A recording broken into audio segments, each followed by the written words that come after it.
$1.87. That was all. And 60 cents of it in the smallest pieces of money. Pennies. Pennies saved 1 and 2 at a time by negotiating with the men at the market who sold vegetables and meat. Negotiating until one's face burned with the silent knowledge of being poor. 3 times Della counted it. $1.87. And the next day would be Christmas. There was clearly nothing to do but sit down and cry, so Della cried, which led to the thought that life is made up of little cries and smiles, with more little cries than smiles. Della finished her crying and dried her face. She stood by the window and looked out unhappily at a gray cat walking along a gray fence in a gray backyard. Tomorrow would be Christmas Day, and she had only $1.87 to buy her husband Jim a gift. She had been saving every penny she could for months, with this result. Jim earned $20 a week, which does not go far. Expenses had been greater than she had expected. They always are. Many a happy hour she had spent planning to buy something nice for him, something fine and rare, something close to being worthy of the honor of belonging to Jim. There was a tall glass mirror between the windows of the room. Suddenly, Della turned from the window and stood before the glass mirror and looked at herself. Her eyes were shining, but her face had lost its color within 20 seconds. Quickly, she pulled down her hair and let it fall to its full length. Now, Mr. and Mrs. James Dillingham Young had 2 possessions which they valued. One was Jim's gold timepiece, the watch that had been his father's and his grandfather's. The other was Della's hair. Had the Queen of Sheba lived in their building, Della would have let her hair hang out the window to dry, just to reduce the value of the Queen's jewels. So now Della's beautiful hair fell about her, shining like a brown waterfall. It reached below her knees and made itself almost like a covering for her. And then quickly she put it up again. She stood still while a few tears fell on the floor. She put on her coat and her old brown hat. With a quick motion and brightness still in her eyes, she danced out the door and down the street. Where she stopped, the sign read, Madame Sophronia, hair goods of all kinds. Della ran up the steps to the shop, out of breath.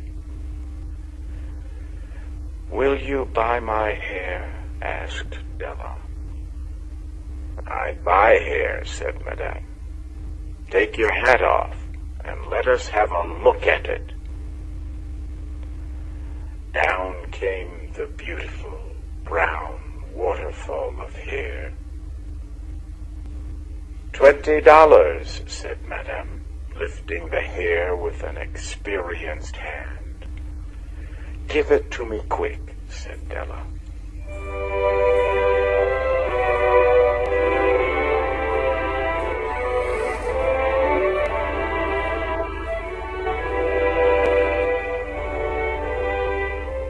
The next 2 hours went by as if they had wings.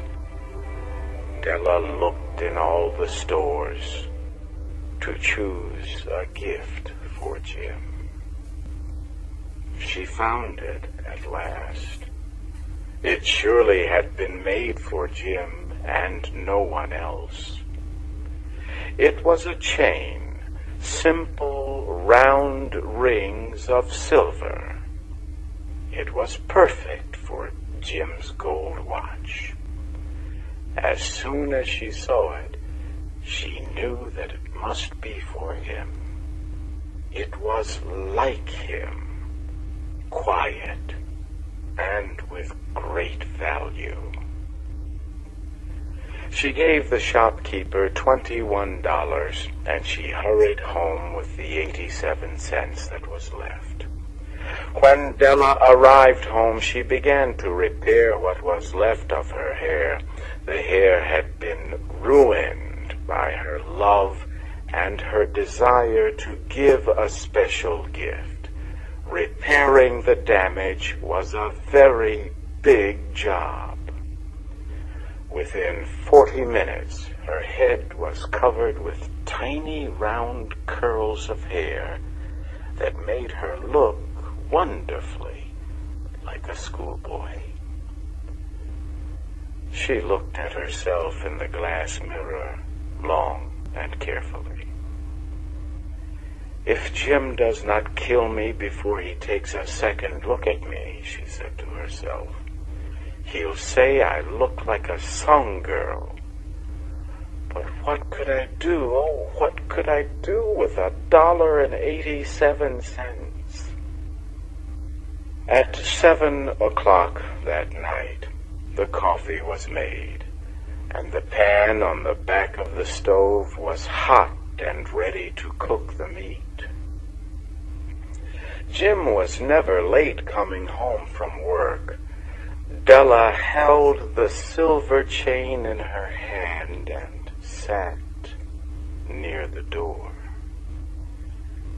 Then she heard his step, and she turned white for just a minute.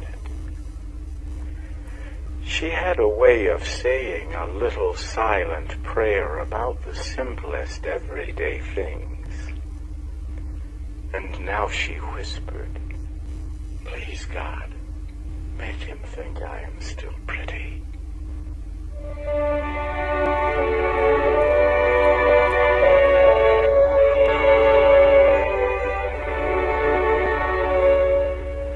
The door opened and Jim stepped in. He looked thin and very serious. Poor man, he was only 22, and he had to care for a wife. He needed a new coat and gloves to keep his hands warm. Jim stopped inside the door, as immovable as a dog smelling a bird. His eyes were fixed upon Della. There was an expression in them that she could not read, and it frightened her. It was not anger, nor surprise, nor fear, nor any of the feelings that she had been prepared for. He simply looked at her with a strange expression on his face. Della went to him. "Jim, my love," she cried, "do not look at me that way. I had my hair cut and sold because I could not have lived through Christmas without giving you a gift. My hair will grow out again. I just had to do it. My hair grows very fast. Say Merry Christmas, Jim, and let us be happy. You do not know what a beautiful, nice gift I have for you. You have cut off your hair, asked Jim, slowly, as if he had not accepted the information, even after his mind worked very hard. Cut it off and sold it, said Della.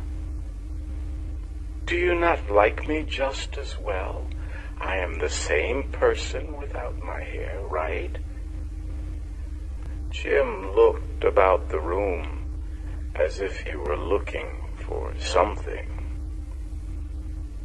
You say your hair is gone? He asked. You need not look for it, said Della. It is sold, I tell you, sold and gone too. It is Christmas Eve, boy. Be good to me, for it was cut for you.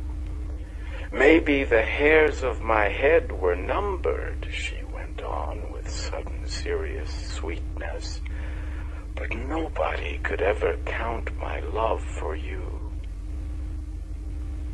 Shall I put the meat on, Jim? Jim seemed to awaken quickly and put his arms around Della. Then he took a package from his coat and threw it on the table. Do not make any mistake about me, Dell, he said. I do not think there is any haircut that could make me like my girl any less. But if you will open that package, you may see why you had me frightened at first. White fingers quickly tore at the string and paper. There was a scream of joy, and then, alas, a change to tears and cries, requiring the man of the house to use all his skill to calm his wife. For there were the combs, the special set of objects to hold her hair that Della had wanted ever since she saw them in a shop window.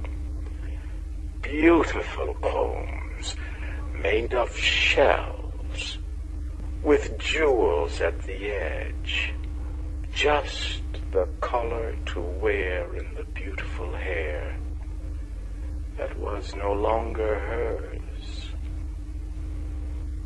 They cost a lot of money, she knew, and her heart had wanted them without ever hoping to have them. And now the beautiful combs were hers, but the hair that should have touched them was gone. But she held the combs to herself, and soon she was able to look up with a smile and say, My hair grows so fast, Jim. Then Della jumped up like a little burned cat and cried, Oh, oh! Jim had not yet seen his beautiful gift. She happily held it out to him in her open hands. The silver chain seemed so bright.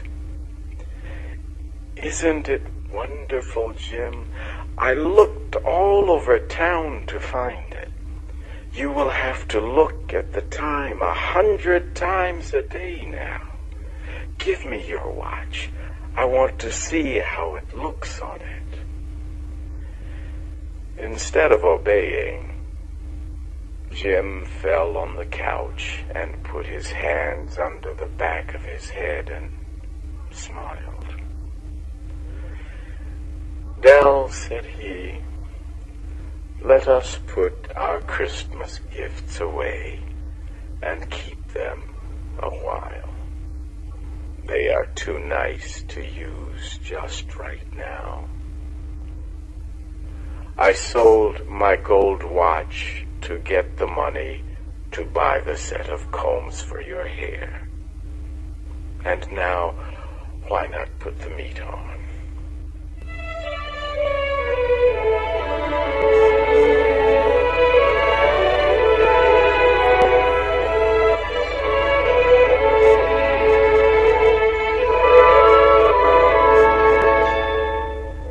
The Magi were wise men, wonderfully wise men, who brought gifts to the baby Jesus. They invented the art of giving Christmas gifts. Being wise, their gifts were wise ones. And here I have told you the story of two young people who most unwisely gave for each other the greatest treasures of their house. But in a last word to the wise of these days, let it be said that of all who give gifts, these two were the wisest. Everywhere they are wisest. They are the Magi.